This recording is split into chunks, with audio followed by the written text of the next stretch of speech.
A1 और B1 equal to 0 यहाँ पर दिया गया है, और ग्रेटर देन 2 और इक्वल टू के लिए An और Bn इस तरह से डिफाइन किए गए हैं, जो कि रियल नंबर आएंगे।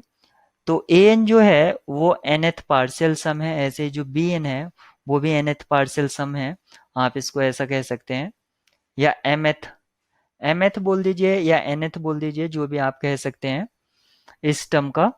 और उससे एक ये nth टर्म है, ये An और Bn, और फिर nth टर्म का यूज करके एक सीक्वेंस जनरेट करी जिसको उन्होंने कॉल किया An और Bn। तो अब An और Bn का बिहेवियर यहाँ पर पूछा गया है कि कन्वर्जेंट होगा, डाइवर्जेंट होगा, या दोनों ही कन्वर्जेंट होंगे या दोनों ही डाइवर्जेंट होंगे। तो सबसे पहले जो An है वो आप देख सकते हैं, यहाँ पर जैसे पावर हम बढ़ाएंगे और आगे जाएंगे तो ऑल्टरनेटिंग पॉजिटिव और निगेटिव टर्म्स आएंगी।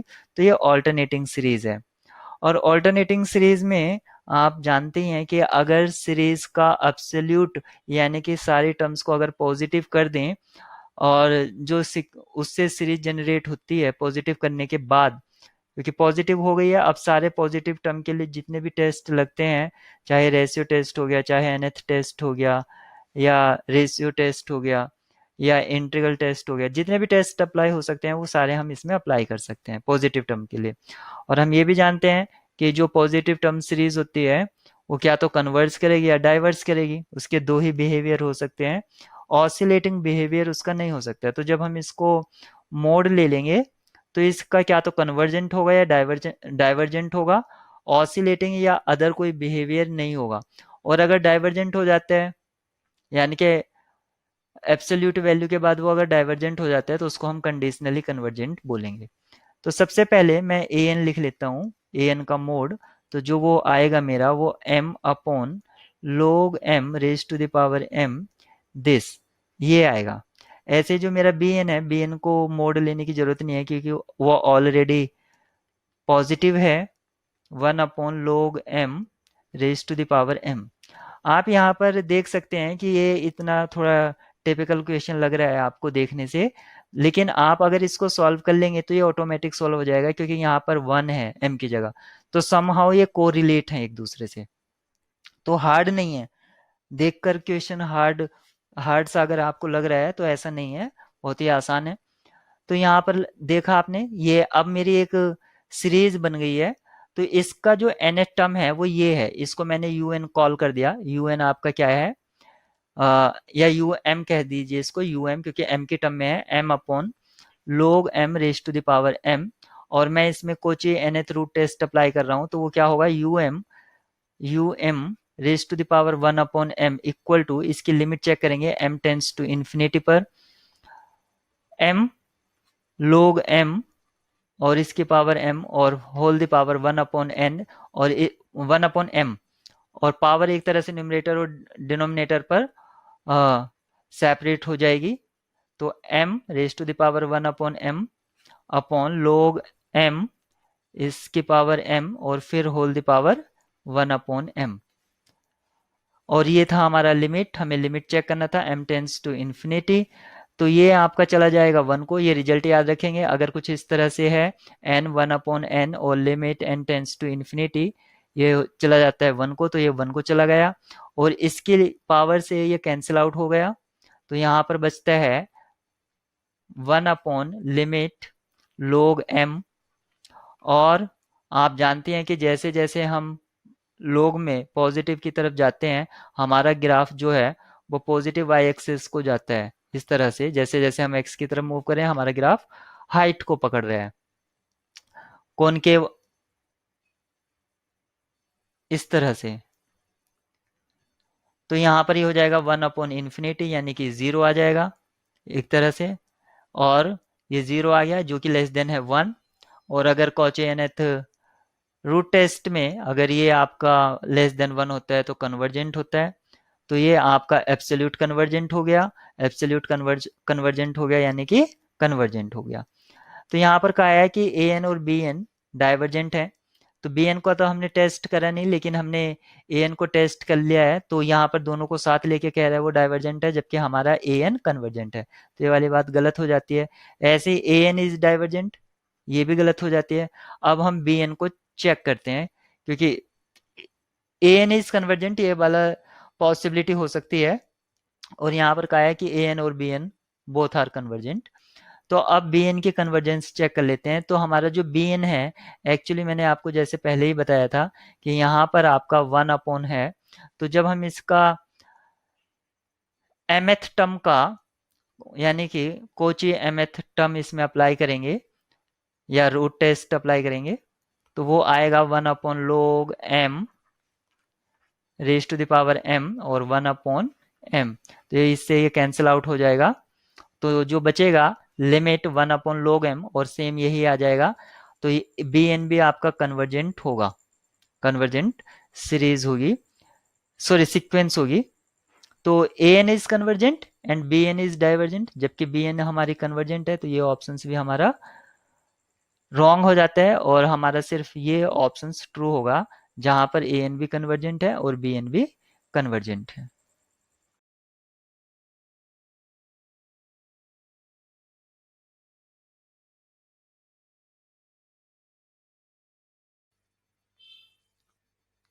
Let G be a function defined from R to R bitwise differentiable function, and define f is a function from R cube to R by this relation. Then double partial derivative of f with respect to x plus double partial derivative of f with respect to y plus double partial derivative of f with respect to z is equal to, यानी कि f के double partial derivative निकालने हैं respective variables में और उनका सम करना है, तो वो क्या रिजल्ट देंगे यहाँ पर वो हमें फाइंड आउट करना है। तो सबसे पहले हम सिंगल पार्शियल डेरिवेटिव कैलकुलेट कर लेते हैं f का। तो सिंगल यानी कि del F upon del X, ये क्या हो जाएगा, f is a function of g, और g जो फंक्शन है वो X square plus Y square minus 2z², आप इसको एज ए वेरिएबल रीड कर लीजिए।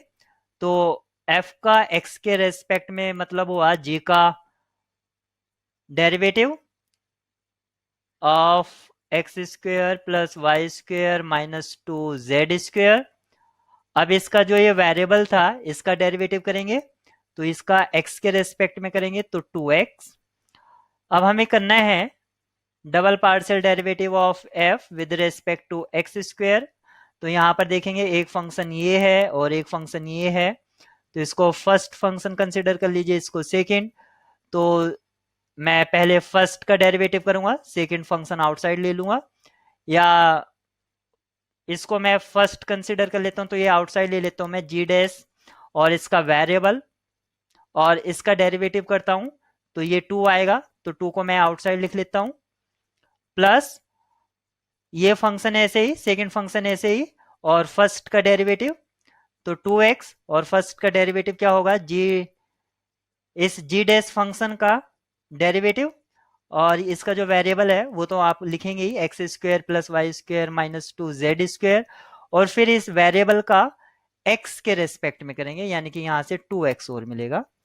तो फाइनली आपको ये जो मिल गया है वो मिल गया है 2g डैश, और g is a function of x square plus, यानी कि g dash is a function of x square plus Y square minus 2z², plus यहाँ से 2 टू 4x², यानी कि 4x², g double dash is a function of again X square plus Y square minus 2z²।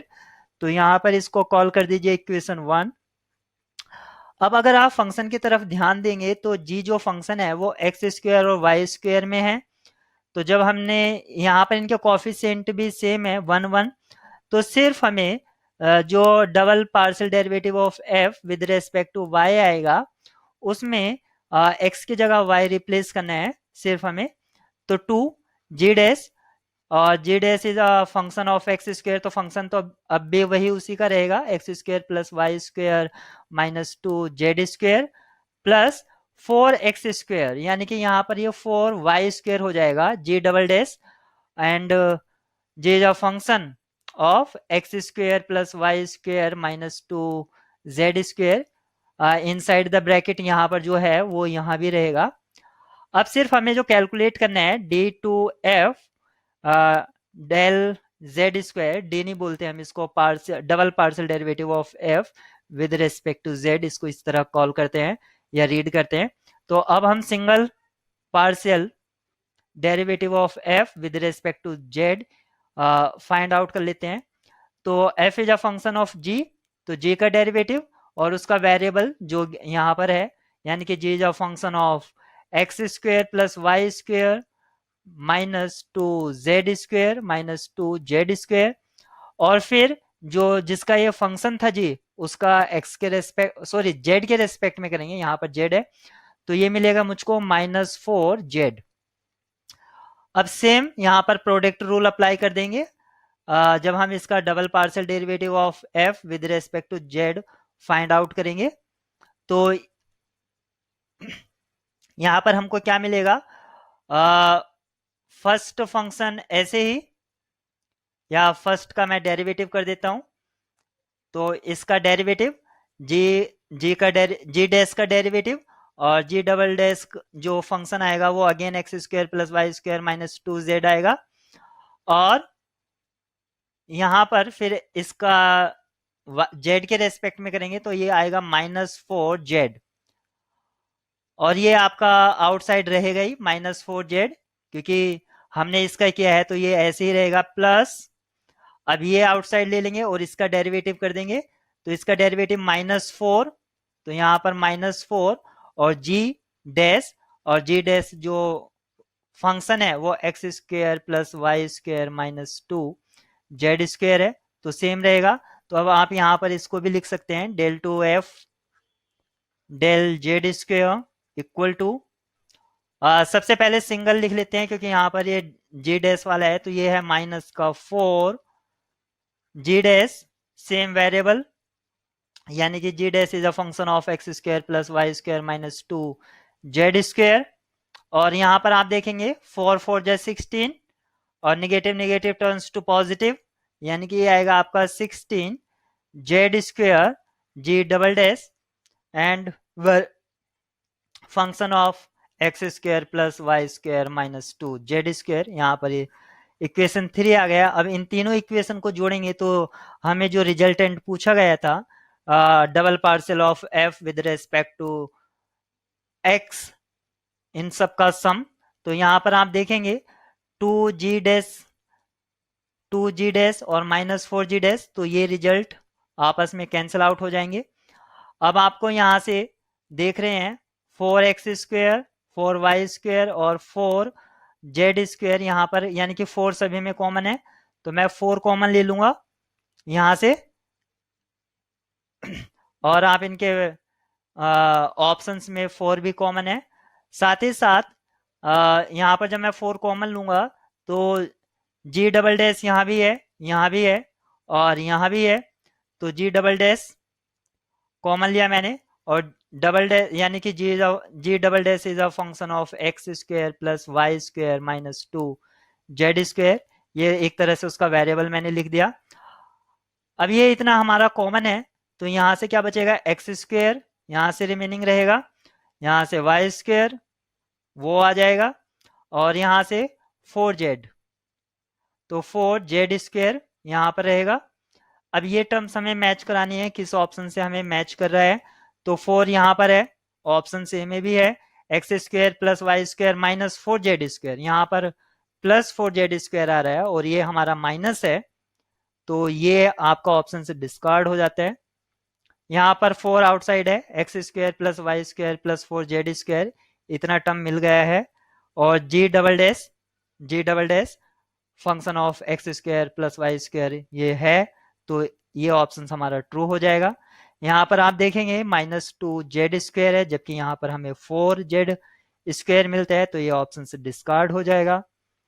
4 यहाँ पर 4z square मिल रहा है, साथ ही साथ जी डबल डैश भी मिल रहा है, लेकिन ये एक्स्ट्रा टर्म आपको मिल रही है, इसलिए ये ऑप्शन आपका डिस्कार्ड हो जाएगा। तो इसका जो ऑप्शन ओनली ट्रू है वो ऑप्शन बी ट्रू है। let an and bn be sequence of positive real numbers such that bn lies between nan or n square an for n greater than equal to 2.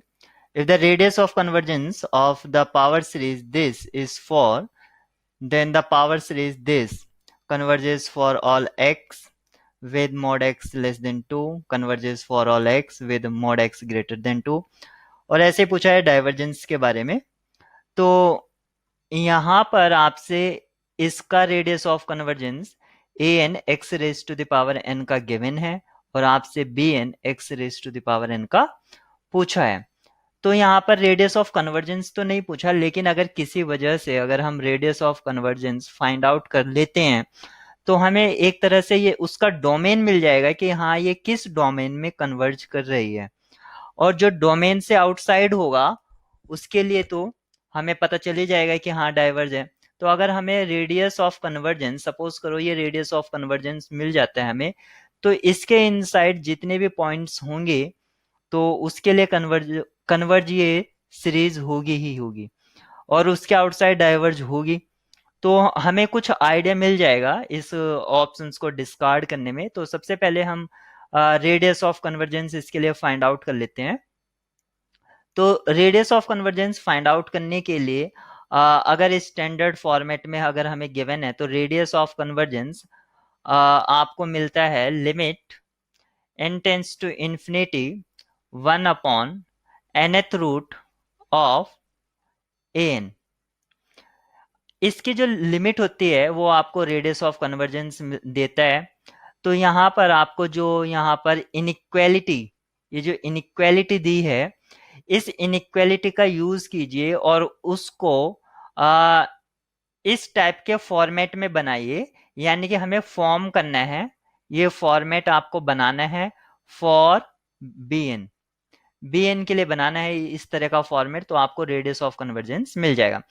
तो use करेंगे हम n a n less than B N less than n square A N, ये आपको given है। अब हमें जो चाहिए वो आपको चाहिए इसका nth रूट, तो सभी का आप nth रूट ले लेंगे n a n, इसका nth root less than B n nth root less than n square ए एन nth रूट। फिर आपको चाहिए इसका रेसिप्रोकल, तो हम इसका रेसिप्रोकल लेते हैं। रेसिप्रोकल जब हम लेते हैं तो इनइक्वालिटी के जो साइन होते हैं वो आपके चेंज हो जाते हैं, यानी कि अगर लेस देन है तो वो ग्रेटर देन में चेंज हो जाता है। तो ये हो जाएगा 1 upon n a n raise to the power 1 upon n greater than 1 upon b n raise to the power 1 upon n, ऐसे ही greater than 1 upon n square A n raise to the power 1 upon n. अब अगर हम इसकी limit ले लें, limit n tends to infinity, limit n tends to infinity, तो inequality पर कोई फर्क नहीं पड़ेगा। तो अब आप ये देखेंगे ये आपका क्या हो जाता है, ये आपका radius of convergence, radius of convergence for bn ये हो गया। तो हमें bn का रेडियस ऑफ कन्वर्जेंस मिलेगा जो ग्रेटर होगा किससे, इससे। और ये जो लिमिट है 1 अपॉन एन स्क्वेयर यानी कि 2 अपॉन एन और a n raise to the power 1 upon n, ऐसे ये जो है limit 1 upon limit n raise to the power 1 upon n into limit a n raise to the power 1 upon n, क्योंकि limit of product वो distribute हो जाती है अलग अलग टर्म्स पर या अलग अलग जो उसके प्रोडक्ट हैं उन पर डिस्ट्रीब्यूट कर दी मैंने। तो आपको जो रेडियस ऑफ कन्वर्जेंस है बी एन का वो मिल रहा है। तो radius of convergence of B N R O C for B N ये ग्रेटर देन होगा। तो यहाँ पर देखेंगे इसकी जो लिमिट होगी वो आपकी 1 हो जाएगी, यानी कि limit n raise to the power 2 upon n, इसकी लिमिट चली जाएगी आपकी 1 को। तो और ये जो लिमिट होगी ये radius of convergence of A N हो जाएगा, ये हो जाएगा radius of convergence of A N. और यहाँ भी n raise to the power 1/n, ये भी आपकी 1 को चली जाएगी, तो ये यहाँ पर जो मिलेगा radius of convergence of A N मिलेगा। तो अब आपको जो ये radius of convergence of the series इस पावर सीरीज के लिए आपको मिल रहा है, और इसका जो radius of convergence of power series A N is 4, तो यहां पर आपको मिल गया है ये 4 greater than radius of convergence for B N greater than 4, यानी कि 4 के बीच में ही है, 4 से बड़ी है और 4 से लेस है, यानी कि आपको मिल जाता है कि एग्जैक्ट 4 है। तो radius of convergence of B N equal to 4, आपको ये पता चल जाता है। अगर इसकी रेडियस ऑफ कन्वर्जेंस 4 हो जाती है, तो यानी कि 4 के नेबरहुड में ये कन्वर्ज करेगी, यानी कि जो आपका इसका रेडियस ऑफ कन्वर्जेंस है, तो मॉड एक्स लेस देन 4 इसके लिए कन्वर्स करेगी, लेस देन इक्वल टू 4 के लिए। अब आप यहां पर देखिए converse for all x with mod x less than 2, तो यहां पर तो 4 है, तो ये तो उससे छोटा ही है, इसके इनसाइड ही रहेंगे ये पॉइंट्स, तो इसके लिए ये ऑप्शन ट्रू हो जाएगा। Converges for all x with mod x greater than 2, अगर हम 5 ले लें, x इक्वल टू 5, तो आपका ये कन्वर्ज नहीं करेगा, क्योंकि ये जो पॉइंट्स हैं इस डिस्क से, आप ये ऐसा समझ लीजिए डिस्क से बाहर चले जाएंगे, ये जो डिस्क है जिसका रेडियस ऑफ कन्वर्जेंस 4 है, इससे आउटसाइड चले जाएंगे, तो ये डाइवर्ज हो सकती है, डाइवर्ज होगी या नहीं होगी वो हम बात नहीं करेंगे, बट कन्वर्ज नहीं होगी, ऑसिलेट हो या कुछ भी हो उससे हमें लेना देना नहीं है, तो कन्वर्ज तो नहीं करेगी, तो ये वाला ऑप्शन गलत हो जाता है। ऐसे कहा है does not converge for any x with mod x greater than 2, हाँ लेकिन ये कह रहा है कि डज नॉट कन्वर्ट, जबकि 3 के लिए कन्वर्ट करेगी, ये जो आपका पावर सीरीज है, क्योंकि लेस देन इक्वल टू 4 है तो 3 के लिए करेगी, तो ये ऑप्शन इसलिए डिस्कार्ड हो जाता है। और does not convert for any x mod x less than 2, ये 1 के लिए भी कन्वर्ट करेगी, और जो भी एक्स होगा लेस देन उसके लिए कन्वर्ट करेगी, लेकिन यहाँ पर डज नॉट होने की वजह से ऑप्शंस आपका डिस्कार्ड हो जाता है। तो इस क्वेश्चन के लिए ओनली ऑप्शंस ए ट्रू होगा। This be the set of all limit points of the set. This let Q positive be the set of all positive rational numbers. Then Q positive is a subset of S. S is a subset of Q positive. S intersection R difference Q positive not equal to phi, and S intersection Q positive equal to phi. First, it is given to us S is a set containing all limits points of given set n upon root 2 plus root 2 upon n, where n is coming from natural number. S is the set of all limit points of this set.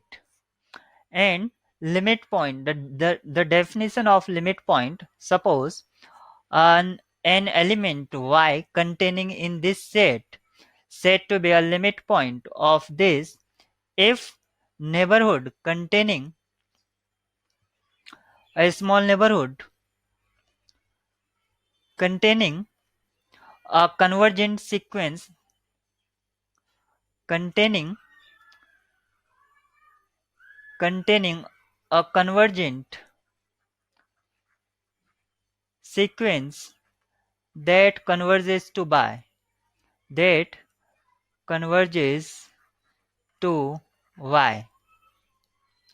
A point y said to be a limit point if there exists a sequence in the neighborhood of y that converges to y is called limit point. Y is an element of this set, and we know that sequence or we know that sequence n upon 2, we know that sequence n upon root 2 plus root 2 upon n. This term converges to infinity and this term converges to 0. So their sum will converge to infinity, means this sequence is divergent, means this set is containing terms of this sequence and this sequence is divergent. So there doesn't exist an sequence, there doesn't exist an convergent sequence that converges to y. So S is phi, means empty set. And we know that every phi is subset of all subset. So phi is subset of Q positive. According to this, option B is true. All other option, Q star is a subset of S. This is also false. If intersection is not phi, intersection of this is phi, option C says, and intersection of S in Q star is phi, so only B option is true. If yx equal to this and beta not equal to 2 is a solution of the differential equation, this d2y upon dx square plus dy upon dx minus 6y, a homogeneous linear differential equation of second order with constant coefficient, satisfying this condition, derivative of y0 equal to 5, then y0 is equal to, तो हमें y0 find out करना है। तो इस type के problem को solve करने के लिए सबसे पहले जो डिफरेंशियल इक्वेशन है उसके ऑक्सिलरी इक्वेशन हम लिख लेते हैं।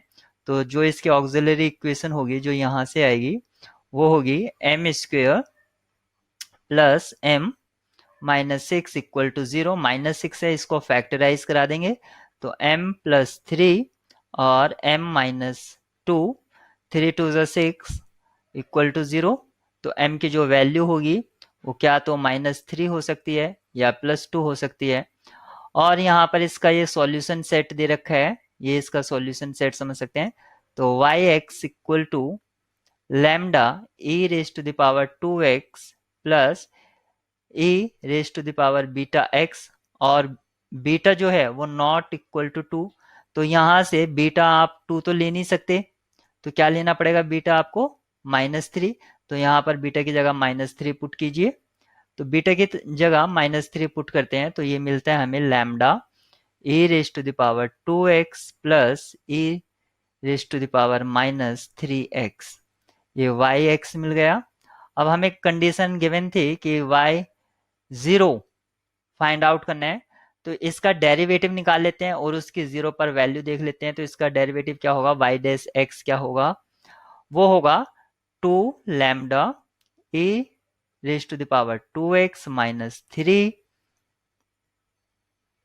e raise to the power -3x, ये इसका डेरिवेटिव हो गया। और डेरिवेटिव एट 0 यानी कि y डैश 0 जो है वो कितना है 2 लैम्डा और ये है 5, तो 2 लैम्डा यहाँ पर हो जाएगा e raise to the power 0 यानी कि 1 माइनस 3।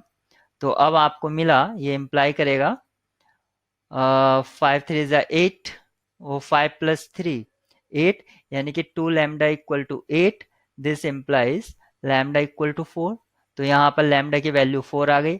इस लैम्डा की वैल्यू इस वाली इक्वेशन में अगर हम पुट कर देते हैं तो yx इक्वल टू क्या मिलता है 4 e raise to the power 2x plus e raise to the power -3x। लेकिन हमें तो चाहिए था y0 जो हमसे पूछा गया था, तो y0 क्या होगा, इसमें 0 पुट कर देते हैं, 4 यहाँ पर 1 हो जाएगा, 4 into 1 plus e raise to the power 0 यानी कि यहाँ से भी 1 आएगा, तो 4 प्लस 1 यानी कि 5। तो ऑप्शन सी यहाँ पर ट्रू होगा।